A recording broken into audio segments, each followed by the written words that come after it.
workshops in San Miguel, so we get to see him before and hear before anybody else. So those are things that are coming up. You may feel comfortable about kind of giving a wave so that Linda or I can, anchor for a moment and get your question in at a time when you feel you're most comfortable with it. If not, hold it to the end and we'll kind of break and allow some time for questions. So, Linda Soberman. How many of you read the dialogue's emails with her biography? Okay. Lots of awards, lots of recognitions, lots of residencies around the world, ranging all the way from China to Mexico. I think Buenos Aires as well. So without question, Linda has a long-standing career in the creative arts and recognized by Jewish women in the arts, and having done installations in numerous states and a number of solo exhibitions coming up here in Mexico, which is a wonderful acknowledgement of her work. So let's begin with something at the beginning, and ask Linda. Some of us found out in kindergarten that we couldn't draw, and we didn't create and know how to make art. And some of us found out that we actually could make art in one shape or another. When did you first know that making art, as you feel it is, came into your life, and who influenced that the most in you? Actually, I found out that I couldn't draw in 6th grade. My art teacher told me that, I hope none of you know this person, that I couldn't draw as well as Julie Merkel. Of course, her name is implanted on my brain. So that was my 6th grade teacher. And so I sort of gave up art, except that my mother was an artist and professor of art history. And so we were always making things in the basement and doing all sorts of craft things. When I went to the university, it was a time in the 60s when you couldn't go to art school and lit school. And so LS&A, so my mother said, God bless her, you have to have something to fall back on, which is not art. So I went to LS&A and I got my degree in political science and history, and taught high school history and political science. But I was always making things and doing things all along, but never that seriously. When I started having children, I met somebody that was doing photography and had a darkroom that lived down the street from me, and he said, in Seattle, Washington, and he said, I asked him if I could come over and he could teach me photography. So I went over there, and 2 days later I had a darkroom, and I started taking pictures, and that sort of sent me on this career of doing photography. But along the way, I dabbled in a lot of things, more than dabbled. I taught at the university and taught for over 35 years. I taught workshops in painted furniture, in fabric design. I was the first person in Michigan, that's where I'm from, to do surface design. And I taught, and all of this was self-taught. I was always self-taught. And I created a line of furniture. I created a line of jewelry. I was working in the late 80s for Mary McFadden. She took up I had a partner, and we created this line of jewelry. I taught photography at the university for 15 years, fine art photography. I've sort of done everything there is to do, and I have the materials to show it.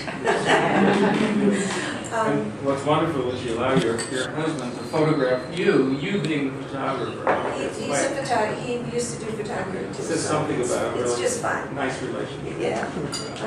And so it was, I decided in the 80s that I wanted to get my master's degree and teach at the university, and so based on my portfolio of exhibitions, which of course I had no formal training in. I was accepted to a master's program, and then I taught at the university. And I've had I'm very enthusiastic, and I'm a very hard worker, and I think I learned that mostly from my mother. She got her PhD, 2 masters and a PhD, and which was highly unusual in those days, and she was divorced. So it was a major effort. And then she married my stepdad, who was an artist, a real artist, with a black turtleneck and he used to eat. And I was in like shock. And he studied with Leger in Paris after the war. So between all of these influences, I think those were the people that influenced me the most. And then I was very aid-driven, and I loved to learn things, and the only way I could learn them was to teach myself.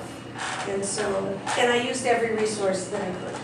And so I just kept pushing myself, and that's how I got to where I am. When I taught at the university, I had to really learn about art history. Well, I had taken many art history classes, but in order to convey to my students how important it was to put yourself in the history of art, the history of photography, and all the other media that are visual arts, I really learned a lot about feminism. I talked about feminism, I talked about being an activist. I was always an activist. I was always outside of the box. And so when I started teaching photography and everything was 5 by 7, 8 by 10, 11 by 14, of course I would always say, well, can't we like attach another piece of photograph to that? Or we would rip up photographs and then put them back together. And I was always curious about how far you could push the medium. And so all my life I think that's what I've been doing. I became a printmaker 8-10 years ago because I wanted to learn how to use beautiful paper and ink to transform my images from photographs to prints. And I taught myself a lot of the processes, and then I developed all these wonderful printmaking friends who are here.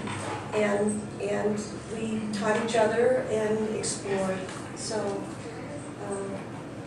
if you look at that evolutionary process, and clearly you have an enormous passion for what you do, which is the energy or the fuel that keeps you going at a very, very fast pace. For all of us who have a passion for things but that don't necessarily know how to evolve them, it seems to me that in the art making area there's technique, there's craftsmanship, and then there's the content, the imagination that brings some kind of a vision to life. In terms of the relationship between the craft, we've done all kinds of technical crafts, the photo overlay and all the various techniques, and Linda also makes jewelry. I'm going to ask her later how when we talk about work such as memory and loss and the Holocaust and nakedness, we'll get to nakedness too, and sensual. Sooner the better. Just trying to, I just threw that in the holy audience here. You wouldn't leave God too gets early. attention. Tell us a little bit about the relationship between and how it worked and evolved for you, technique, craftsmanship, and then the inner sensitivity that was the content or imagination side of it. What was the fuel to learning the techniques and the craftsmanship? I guess because I was self-taught and I didn't have those tapes running in my head that you have to do things a certain way, I kind of proceeded on a very experimental route of just life, just trying everything and mixing everything up and seeing if it worked or it didn't work. When I started teaching at the university, of course, everything was very technical. Photography is very technical, and so I would say to my students, anybody can learn how to take a good picture. Not a great picture, but you can learn how to use a camera, you can learn how to make a print, you can learn how to do some basic drawing, you can learn how to throw a pot, you can learn how, anybody can learn that if you really want to. I said, but what is going to stop me when I'm walking through seeing your work? What is going to stop me and say, what are you doing here? Ask questions, make me go, wow. And so, because particularly in photography, when everything was the same size, basically, you'd walk into a room, you'd see all these black and white photographs, and it was very easy to keep walking because there was a sameness about them. So I used to say, make something that's going to make me stop dead in my tracks and ask questions, provoke me, make me laugh, make me cry, make me do something, make me stop. And so that's what I always stressed with all my students. And even when I teach workshops now, even when they're beginning workshops, I say to people, what are you trying to say? And of course they don't know, which is fine. And I say, well, let's look at the image, and I try and bring out content, because there's lots of beautiful art in the world, and for some reason, maybe it's because I love history, and I love to read, and I love to write, and I love to investigate and research, that I really appreciate when works stimulate me on an intellectual level. And that, not that I'm saying, look at the beautiful blue, that I want to say, this is making me think about things that maybe I never thought about before, or it's making me ask questions about things that I never asked before, or so I'm very interested in process.